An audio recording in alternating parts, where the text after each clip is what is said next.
बिस्मिल्लाहिर्रहमानिर्रहीम, अस्सलाम वालेकुम। खेलों की खबरों पर तबसरा और तज्जियों सजे स्कोर के एक और प्रोग्राम के साथ सैयद याह्या हुसैनी आपकी खिदमत में हाजिर है।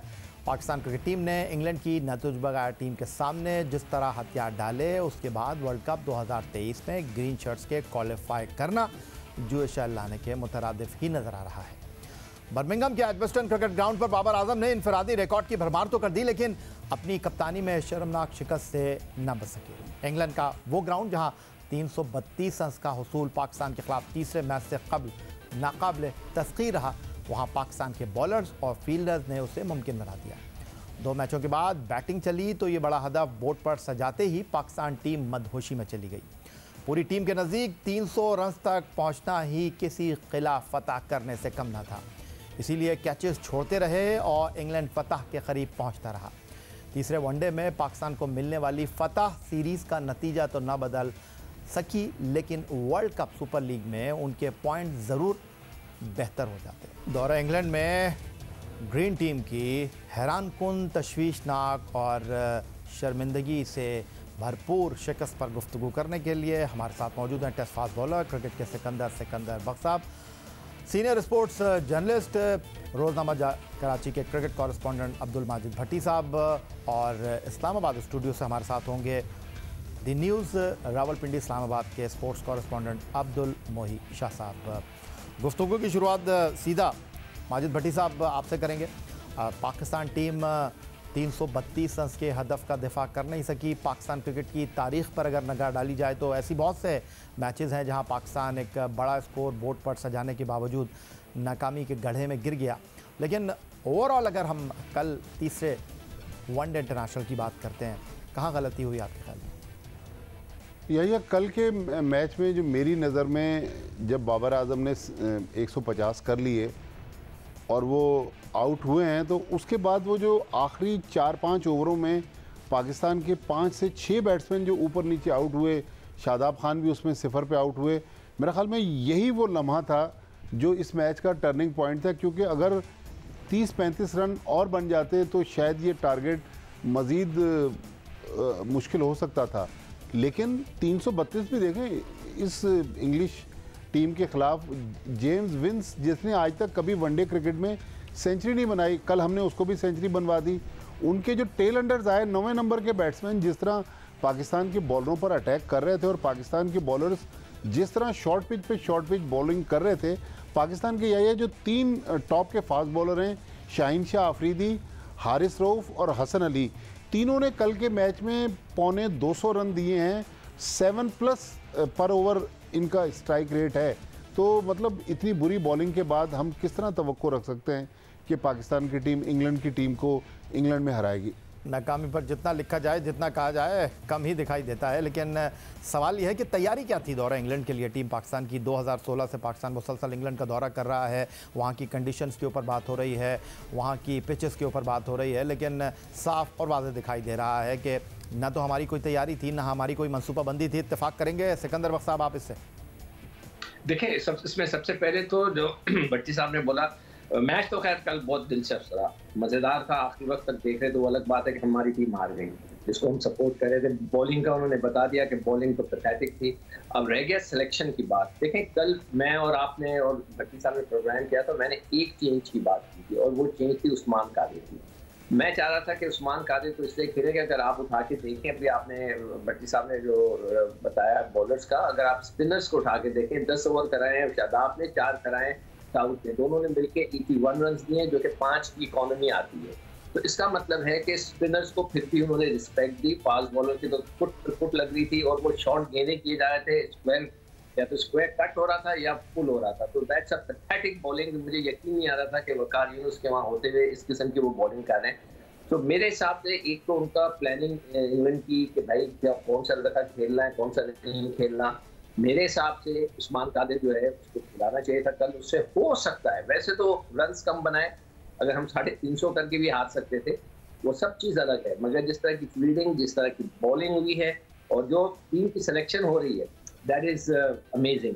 मुझे समझ में नहीं आता कि हम यहाँ बैठ के कुछ बता सकते हैं, वो जो लोग ग्राउंड में मौजूद हैं वो नहीं कर पाते। मैं कुछ नहीं कह सकता इससे अलावा कह के मैं थक गया हूँ मिसबाउल के और वकार यूनुस साहब के बारे में।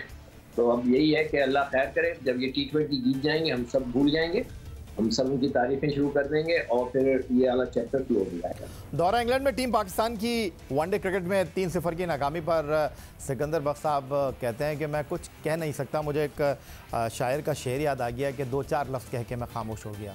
वो मुस्कुरा के बोले, बहुत बोलते हो तुम। सीधा चलेंगे इस्लामाबाद, पाकिस्तान का दारुल खलाफा। मोई शाह साहब, द न्यूज़ रावलपिंडी इस्लामाबाद के आप स्पोर्ट्स कॉरेस्पॉन्डेंट हैं और अहम फैसले होते हैं जहां इस वक्त आप मौजूद हैं इस्लामाबाद में, और 363 रन बने बर्मिंघम के एडजस्टन क्रिकेट ग्राउंड पर, चौके लगे, छक्के लगे, और इसमें कोई शक नहीं सिकंदर बख्श साहब जिस तरह फरमा रहे हैं कि लोगों ने एंजॉय किया, छक्के चौके हम देखना चाहते हैं वनडे क्रिकेट के अंदर। लेकिन हेडक्वार्टर पाकिस्तान क्रिकेट बोर्ड का लाहौर में है, फैसले पाकिस्तान क्रिकेट के अहम इस्लामाबाद में होते हैं, चाहे डोमेस्टिक निज़ाम की तब्दीली की बात हो, चाहे सरफराज के कप्तानी वापस लिए जाने की बात हो, चाहे अज़हर अली को 1 साल के लिए कप्तान बनाकर 9 महीने में कप्तानी से फारिग कर देने की बात हो। तो इस नाकामी के बाद अब कुछ चहमगोइयाँ हो रही हैं इस्लामाबाद में बाबर आजम को लेकर, टीम की कारकर्दगी को लेकर, बोर्ड में तब्दीलियों के बारे में। देखें याया, पहले तो सबसे मैं ये ज़रूर बताऊं, अपने दोस्तों के साथ शेयर करूं कि मेरे ख्याल में शायद एक हफ़्ता 10 दिन पहले आपका प्रोग्राम हुआ था, तो मैंने कहा पाकिस्तान का कोई चांस नहीं है वनडे सीरीज़ में, और हालांकि उस वक्त आपकी स्ट्रांगेस्ट टीम थी इंग्लैंड की, लेकिन जिस तरह पाकिस्तान उसी तसलसल से उसी टीम के साथ खेलता है ये वनडे और उसी स्ट्रेटजी के साथ खेलता है, मैं नहीं समझ सकता कि इस स्ट्रेटजी पे और इसी टीम के साथ और कोई चेंजेस नहीं और कोई नया एलिमेंट ऑफ सरप्राइज़ अपने अपोनेंट्स के लिए नहीं, आप उनको हरा देंगे। इतनी वेल वर्स टीमें होती हैं, हालांकि ये सेकंड 11 है, सेकंड 11 भी अब आप इंग्लैंड की नहीं कह सकते। तो मेरा ख्याल है बड़ा यहाँ काम करने की ज़रूरत है, स्ट्रेटजी प्लानिंग की बड़ी ज़रूरत है, शफलिंग की ज़रूरत है। एक स्पिनर से आप उस पिच पे कल गए जिस स्पिनर जो मेरा ख्याल है थोड़ा बहुत स्पिनर्स के लिए ज़रूर सूटेबल थी, अगर एक एक्स्ट्रा स्पिनर, स्पेशलिस्ट स्पिनर आप खिलाते तो पाकिस्तान ज़रूर अच्छी परफॉर्मेंस दे सकता था। और फिर आप आते हैं जी इस्लामाबाद की तरफ और इस्लामाबाद के डिसीजंस की तरफ। मेरा ख्याल है अभी तो सबसे बड़ा डिसीजन जो पेंडिंग है और अभी हुआ नहीं है वो चेयरमैन की एक्सटेंशन का है, एहसान मानी साहब की एक्सटेंशन का है।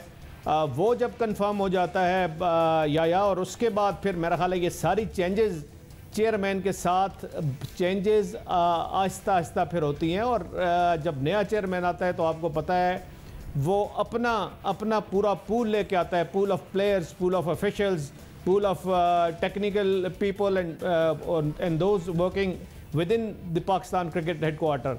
तो मेरा ख्याल है अभी थोड़ा सा अर्ली है कि हम बताएं कि बाबर आजम चेंज होने वाले हैं या कोई और तब्दीली इस तरह की आने वाली है। प्रेशर ज़रूर है, देखें यहाँ कॉरिडोर ऑफ पावर में प्रेशर ज़रूर है कि आपके चीफ सिलेक्टर क्या कर रहे हैं, कौन सी टीम भिजवाई है, क्या खिला रहे हैं। शाहनवाज दानी जैसे प्लेयर को आप ठीक है, चीफ सिलेक्टर की तरफ भी मैं आता हूँ, टीम सिलेक्शन की तरफ भी आता हूँ। मोई शाह साहब, अब्दुल माजिद भट्टी साहब कराची स्टूडियो में हमारे साथ हैं, वीडियो लिंक पर सिकंदर बख्श साहब हमारे साथ मौजूद हैं। हमारे एक्सपर्ट की राय तो आपने सुनी, लेकिन वो कहते हैं ना कि ज़बान क़ल्ब को नक़ारा खुदा जानो। ये लोग जो हाथ उठाकर टीम पाकिस्तान की कामयाबी के लिए दुआ करते हैं, उनकी आंखों से आंसू टपकने लगते हैं जब टीम तवक्कुआत पर पूरा नहीं उतरती और आसान नाकामी से दो चार हो जाती है। अवाम टीम की नाकामी पर क्या कहते हैं, आपको दिखाते हैं।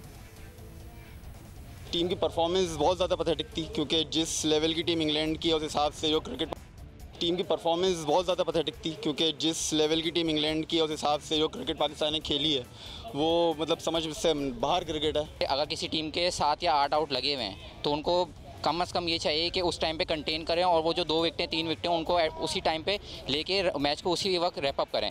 पाकिस्तान टीम के हारने का सबसे बड़ा इशू मैनेजमेंट है। कोच जो होते हैं वो टीम को लेके चलते हैं कैप्टन के साथ, लेकिन यहाँ पे जो है अपनी मनपसंद के प्लेयर्स लेके जाया जा रहा है और जो है ना टीम के हारने का जो सारा बर्डन है वो फिर प्लेयर्स पे डाल दिया जाता है, नए प्लेयर्स को इन किया जाता है, परफॉर्मेंस एक आध परफॉर्मेंस पे फिर बाहर कर दिया जाता है। कॉम्बिनेशन हर टूर पे जो है ना वो चेंज हो रहा होता है, जिसकी वजह से ये सारे प्रॉब्लम्स आ रहे हैं। PSL की बेस पे आप लड़कों को लेके आ रहे हो तो ये बहुत गलत है कि PSL की बेस पे आपको लेके नहीं आना चाहिए।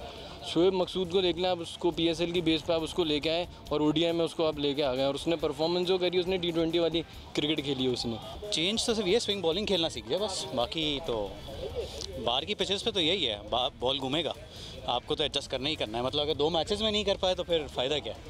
पाकिस्तान ए टीम को ट्राई करवा दें फिर।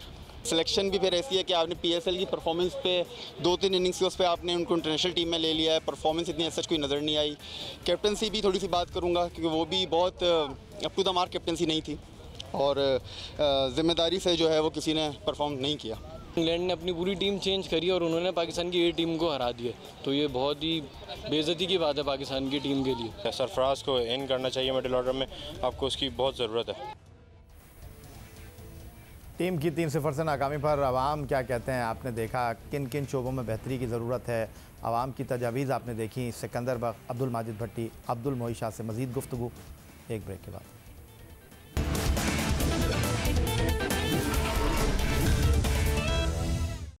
पाकिस्तान टीम इंग्लैंड के दौरे पर है। वनडे सीरीज़ के बाद T20 सीरीज़, जिसके बाद टीम पाकिस्तान वेस्ट इंडीज़ में 5 T20 और 2 टेस्ट मैचों की सीरीज़ में वेस्ट इंडीज़ से मुकाबला करेगी।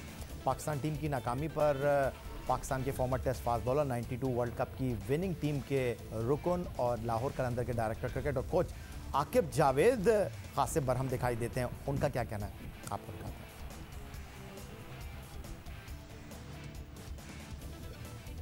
इस बारे में लोगों को इतना एहसास नहीं है जितना बुरा हाल हुआ है। जब आप प्रोसेस रोकते हैं ना तो आपको 1-2 साल समझ नहीं आती, एकदम उसके फिर जब रिज़ल्ट सामने आते हैं तो फिर आपकी आंखें खुलती हैं। इनको अभी भी नहीं एहसास हो रहा, कोई नीचे काम नहीं हो रहा।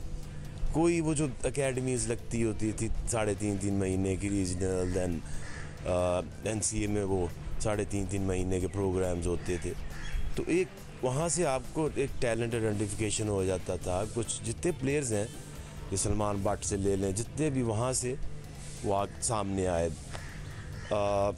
बैट्समैन ही कोई नहीं है।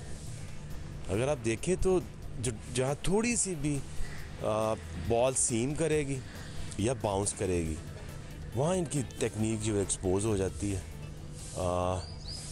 और पीछे ऑप्शन भी देखें तो अगर अगर देखना है कि जी हमने आगे जाके कैसे अपनी वर्ल्ड कप की टीम बनानी है या अपनी T20 की टीम बनानी है, यही किए जा रहे हैं। एक बच्चा टूर पे जाता है, प्लेयर बग़ैर खेले आता है, अगले टूर पे वो उसको निकाल देते हैं। कभी उसको एक टूर करा दिया, कभी किसी को टूर करा दिया।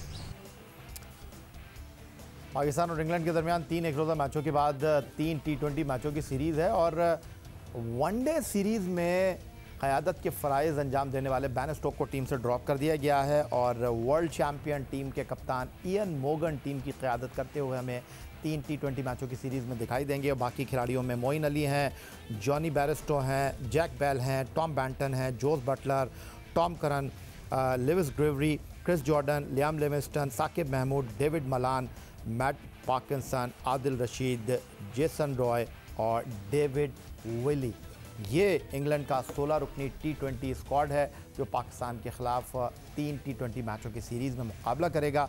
और अब टेलीफोन लाइन पर हमारे साथ senior sports journalist Mirza Iqbal Baig साहब भी शामिल हो गए हैं।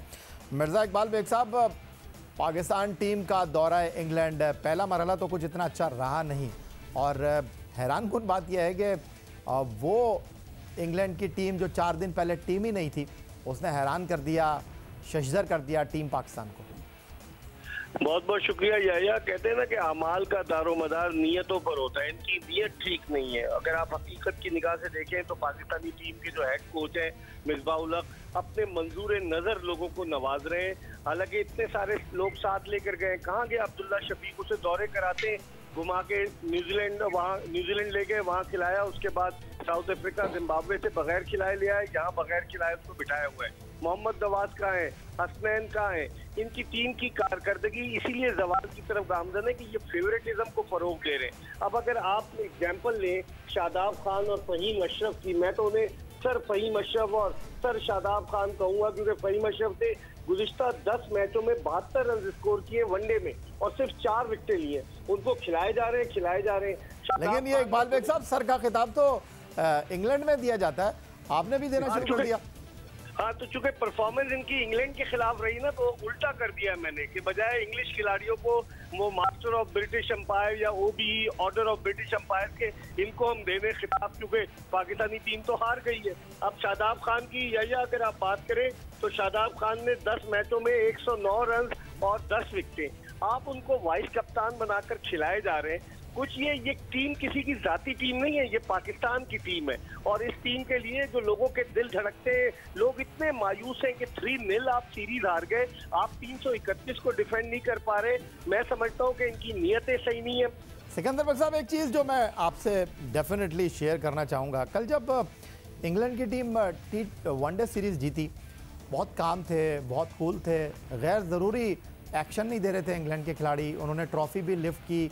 उनके कप्तान बैन स्टोक्स ने, जिनको T20 सीरीज़ में ड्रॉप कर दिया गया है, कोई बुलंद व बांग दावे उन्होंने नहीं किए।